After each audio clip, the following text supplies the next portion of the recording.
Media छात्र association एवं media centre Haryana के संयुक्त तत्वाधान में कश्मीर से चली सांस्कृतिक अध्ययन यात्रा गुरुवार हिमाचल प्रदेश पहुंची।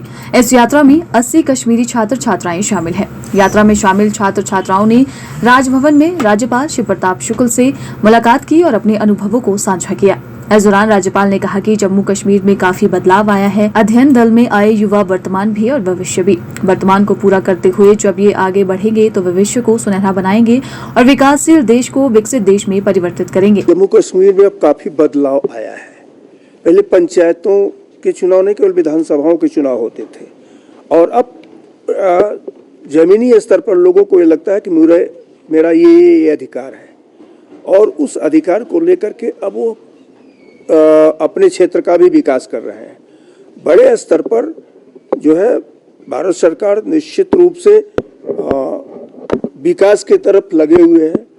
जिस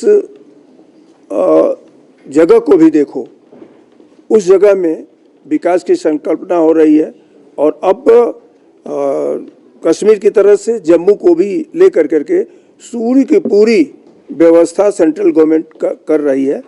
मैं समझता हूं कि ये युवा जो अध्ययन दल में आए हुए हैं यही हमारे वर्तमान भी है और ये मेरे भविष्य भी है।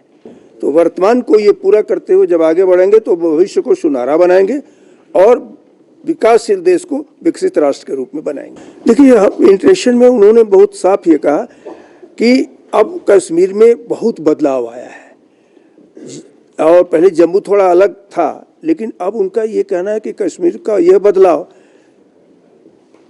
1 जनवरी को जो श्रीनगर का उल्लास था, जहां कभी कोई जाता नहीं था, वह उल्लास बता रहा था कि शिमला का उल्लास और श्रीनगर के उल्लास में कोई कमी नहीं रह गई थी।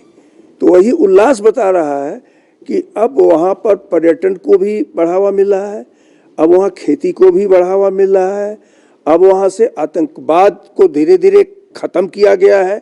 और ये सब बातें तब हुई हैं जब कश्मीर के लोग खुल करके आए हैं कि आज सबसे बड़ी बदलाव की बात ये आई है कि जिस कश्मीर के लोग अपने लड़कियों को भेजते तो नहीं थे, आज इतनी लड़कियां, लड़कों से अधिक लड़कियां अध्ययन दल के साथ आई हैं और वह ये दिखा रही हैं कि हम कश्मीरी ही नहीं, हम भारतीय। वहीं हिमाचल प्रदेश विश्वविद्यालय में कंप्यूटर साइंस प्रोफेसर मनु सूद ने यात्रा की विस्तृत जानकारी साझा करते हुए कहा कि यात्रा का उद्देश्य आपसी मेलजोल को बढ़ावा देना और संस्कृति के आदान प्रदान के साथ साथ एक दूसरे की संस्कृति को जानना और समझना है। यात्रा मीडिया स्टूडेंट्स एसोसिएशन की ओर से लगभग पिछले 7-8 साल से करवाई जाती है और जिसमें हरियाणा मुख्य रूप से भाग लेता है। तो हरियाणा के कुछ काफ़ी सारे छात्र छात्राएं कश्मीर विज़िट करती हैं, जम्मू कश्मीर, और बहुत सारे जम्मू कश्मीर के जो बच्चे हैं, जो छात्र छात्राएं हैं, खासकर जो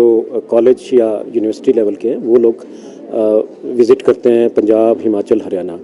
तो ये इसी कड़ी में एक यात्रा जो हरियाणा के जो मीडिया छात्र एसोसिएशन है, उन्होंने इस यात्रा का आयोजन किया है और अभी तक ये यात्रा 2 पड़ाव पार कर चुकी है, जिसमें हरियाणा और पंजाब कवर हो गया। साथ में एक दिन का इनका विज़िट चंडीगढ़ का है और आज का इनका हिमाचल का विज़िट है। आज सुबह ही ये पहुँचे हैं। तो पहले क्योंकि माननीय राज्यपाल जी का समय हमें इसी समय मिला था और उन्होंने बहुत उत्साह के साथ ये आग्रह किया था कि इन बच्चों के साथ हमारा एक इंटरेक्शन छोटा सा करवाइए।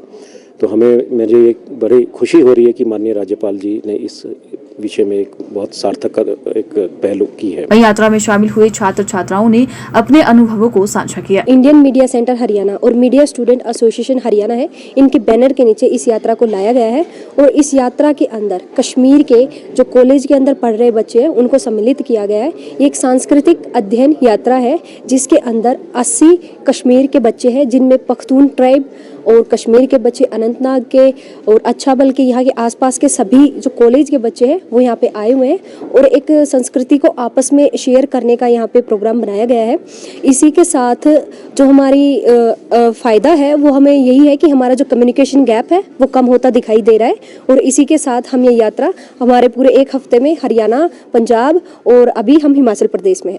So as a media person working over there in Kashmir, I think so like there are a lot of things that are being misunderstood about Kashmir.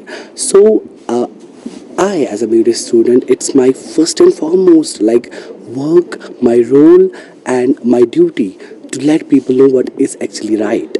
सही क्या है, क्योंकि हम जब खबर बोलते हैं तो हम ऐसे टैग लाइन्स लगाते हैं, ऐसे टाइम लाइन्स, ऐसे थंबनेल्स बनाते हैं, हमारी खबर सच्ची खबर.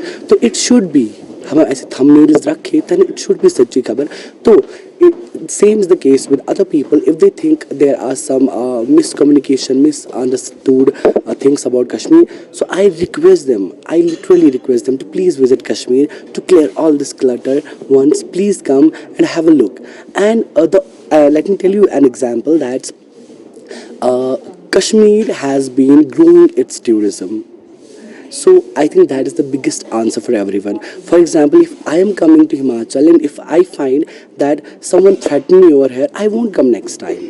So if it's 100, it will decrease to 90, 80, 70. But as we see there in the news, there are crores of people visiting Kashmir. That's because they find Kashmir safe, they find Kashmir hospitable. Thank you. Kashmir अपनी hospitality के बारे में जाना जाता है कि कश्मीर बहुत मेहमान नवाज है. वैसे ही हमें लगा हरियाणा, पंजाब ये उससे ज़्यादा है, क्योंकि जब हम यहाँ आए हमारा बहुत वार्म वेलकम हुआ लक्ष्मी भवन में. फिर जो नरेंद्र सर है इसने हमें हरियाणा ले गए, फिर वहाँ पे कुरुक्षेत्र यूनिवर्सिटी में, वहाँ पे भी हमारा वार्म वेलकम हुआ. ऐसा लगा जैसे हम कश्मीर से बाहर निकले ही नहीं. वहाँ से ज़्यादा हमें यहाँ प्यार मिला लोगों से.